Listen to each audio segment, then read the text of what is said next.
Good morning, children. Sairam, welcome back to your history class. Children, today we will start with part 3 of history, lesson number 5, mass media and history. Now, children, in part 2 online session, we had discussed about different newspapers like Bengal Gazette, Darpan, Jnanoday, Prabhakar. Let us learn about some more newspapers. Now, children, a newspaper named Indu Prakash supported widow remarriage in a big way. Now, children, during that times, the widows were living in a very miserable condition. Okay, they had lot of problems. Like for example, they had to eat very simple food. They have to dress plainly. Okay, so lot of practices were being followed. So there was a newspaper named Indu Prakash which supported widow remarriage in a big way. Now children, Deen Bandhu. Now, Deen Bandhu means a poor's friend. A newspaper, it represented the masses. Masses means people of the Indian society, that is Bahujan Samaj. So, Deen Bandhu, it is a newspaper representing the masses of the Indian society, that is Bahujan Samaj, and it was started by Mahatma Jyotirao Phule's close associate Krishna Rao Bhalekar. Now children, you have to be very careful about the newspapers, who have written the newspapers, who have started these newspapers, and what was the content of the newspaper. Okay, so once again, Deen Bandhu, it was a newspaper which represented the Indian society, okay, that is Bahujan Samaj, and was started by Mahatma Jyotirao Phule's close associate Krishna Rao Bhalekar. Now children, just have a look. Okay, Deen Bandhu 1877 was the weekly Marathi newspaper which served as an outlet for the Satya Shodhak Samaj that was founded by Jyotiba Phule and K.R. Bhalekar. It was selling 1650 copies per week in 1884. So children, Deen Bandhu, it was a weekly Marathi newspaper that served as an outlet for Satya Shodhak Samaj, which was founded by Jyotiba Phule and K.R. Bhandarkar. Okay, so that was about Deen Bandhu. Now let us learn about next, that is Kesari and Maratha. Children, you all know that Kesari was started by Lokmanya Tilak. Yes, you all know about it. Now children, Kesari and Maratha, it was started by Lokmanya Tilak, that is Bal Gangadhar Tilak, and Gopal Ganesh Agarkar. They started these newspapers in 1881. Children, you have to remember the years also. Now in these newspapers, they spoke about the social and political issues of that period. So for example, if we talk about the Britishers, then what were their policies, what were their political policies, what were their social policies, now economic policies, for example, as I told you about the taxes, the land revenue system, how they were exploiting the poor people. So it spoke about the social and political issues of that period. And this Kesari newspaper, it began to publish articles about the nationwide situations, that is what's going on in the nation, and the books in native languages and the politics in England. So what was going around the nation, then the books in the native languages and the politics in England. So we had learnt about Kesari and Maratha newspaper when it was published in 1881. It was started in 1881 by Gopal Ganesh Agarkar and Bal Gangadhar Tilak. So children, even now if you see the newspapers, they play a pivotal role.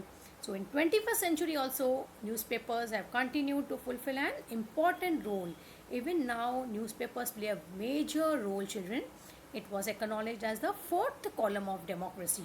Now children, which are the three other pillars of democracy? For example, you know about the judiciary, executive, legislative. Okay, now media, that is the newspaper, or you can say media, it is the fourth column of democracy. So you should remember that newspapers, they are the fourth column of democracy. Okay, so we had covered about the newspapers in history of mass media. Okay, now children, after newspapers, let us proceed to magazines and journals.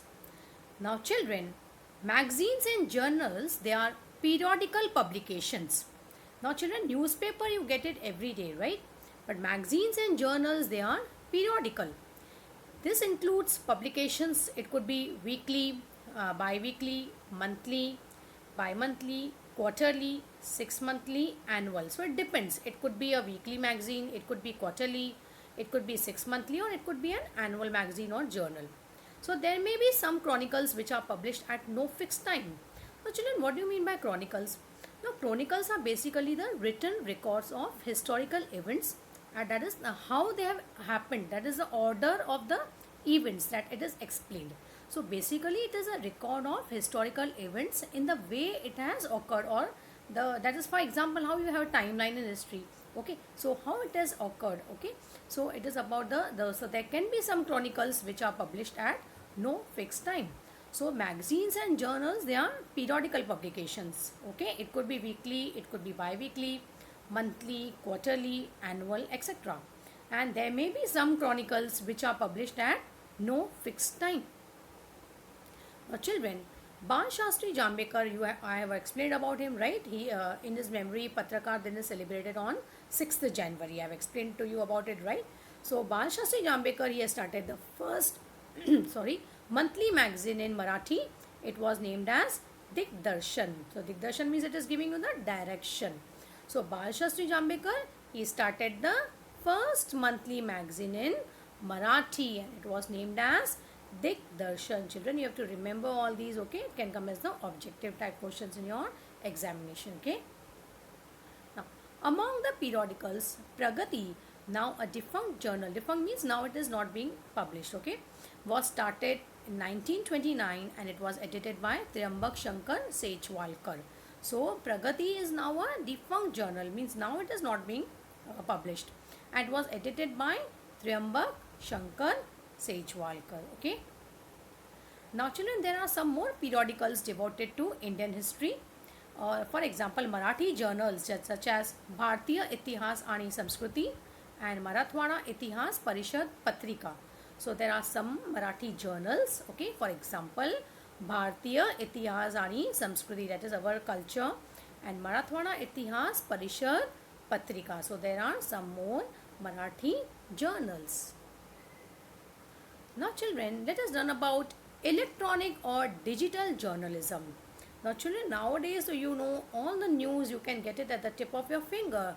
Okay, it could be through Google, through YouTube, anything. You can get the information at the tip of the finger in a fraction of a second. Okay, so these are the ultra modern periodicals, form a part of electronic or digital journalism.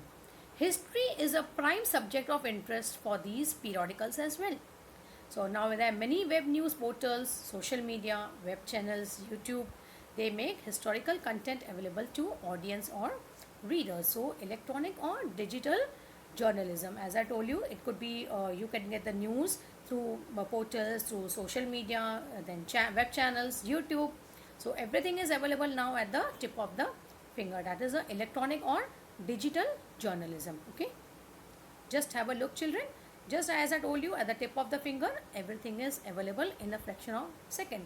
So nowadays, many people, they don't read newspaper because everything is available, okay, on the YouTube or on the social media sites. So everything is available. So they are called, for example, there are e-newspapers also. Okay, nowadays there are e-newspapers. So everything you can get it in a digital form. Okay, so that was about the electronic or digital journalism. Now, after newspapers, magazines and journals, let us move towards radio. Now children, Indian Broadcasting Company, that is IBC, was a private radio company, was the first one to broadcast daily programs. So children, this you have to remember very well. So IBC, that is the Indian Broadcasting Company, it was a private radio company, and it was the first one to broadcast daily programs. But later on, this company was taken over by the British government, and it was named as Indian State Broadcasting Service. So first it was IBC, that is Indian Broadcasting Company. It was a private radio company, and it was the first one to broadcast the daily programs. But then afterwards, what happened children?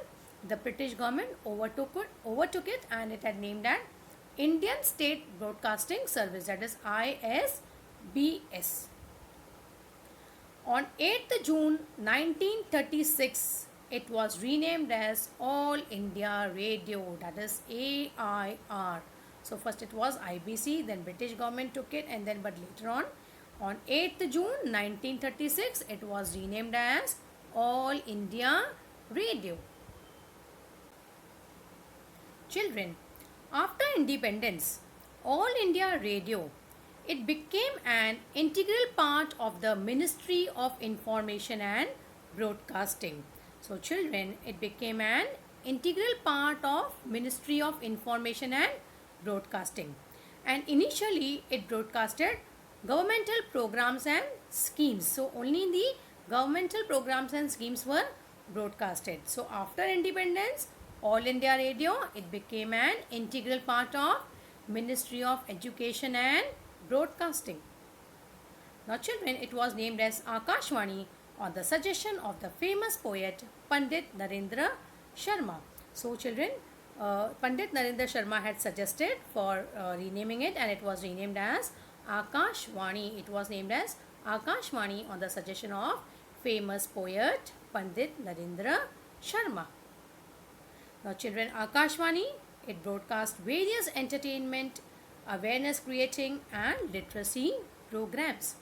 It also broadcast special programs for farmers, workers, the youth and women. So children, what it broadcasts, that is Akashvani, entertainment programs and awareness creating programs, literacy programs, that is how to educate, then special programs for farmers regarding their cultivation or how to increase of fertilization and all that type of thing, that is giving knowledge to farmers, then the workers, the youth, that is the younger generation and women. So these type of this was broadcasted by Akashvani. Now children, here the Vivid Bharati programs are broadcasted in 24 regional languages as well as 146 dialects of Indian language. Now children, dialects means the language which is spoken in a particular region. So the Vivid Bharati programs are broadcasted in 24 regional languages as well as 146 dialects of Indian language. Now children, this all you all are aware of. Yes, Radio Mirchi. Yes, lately various news channels like Radio Mirchi are providing radio services also. So children, you all know about Radio Mirchi. Yes, in Radio Mirchi also you can hear, means all details they are giving about the news, and you can hear the entertainment songs, about the literacy programs. So all is being included in Radio Mirchi too. So you get the information what is going on around the world or in your country. Now children, let us move to television. Now children, the Delhi Doordarshan Center was inaugurated by Dr. Rajendra Prasad, the first Indian president. So for television, remember the Delhi Doordarshan Center was inaugurated by Dr. Rajendra Prasad, the first Indian president. Then Doordarshan, you all know, okay, Mumbai Center began to telecast its programs on 1st May 1972. That is, you know about the DD National Channel, right? So Doordarshan's Mumbai Center began to telecast its programs on 1st of May 1972. Then color television was introduced on 15th August 1982. In 1991, the Indian government granted permission to private national and international channels to telecast in India. Thus, it became possible for Indians to watch international events on television. Now, children, you know about the so many channels we have, right? We have so many channels. Now, first only Doordarshan was there. But after that, in 1991, it gave permission, that is the government gave permission to the international channels, the private national channels, so that they can also telecast in India. And therefore, it is possible for us to watch the international events on television. So children, just have a look at the channels, right? So many channels we are able to watch, right? So much of information, so much of news, entertainment, sports, right? Music. So everything you are able to get the information. Then next about the international channels also, you have the Discovery, Animal Planet, right? National Geographic Channel, Sports, Eurosports, BBC. So you get information from every nook and corner. So children, in mass media, history of mass media, we have covered about the newspapers, then you learnt about the radio, electronic digital journalism, okay, television. So these are about the history of mass media. Now we will be learning more in detail about mass media in our next class. I hope children you have understood this much. Now children, in next class we will continue this lesson. Okay, it will be continued in the next class. Thank you my dear students. Take care.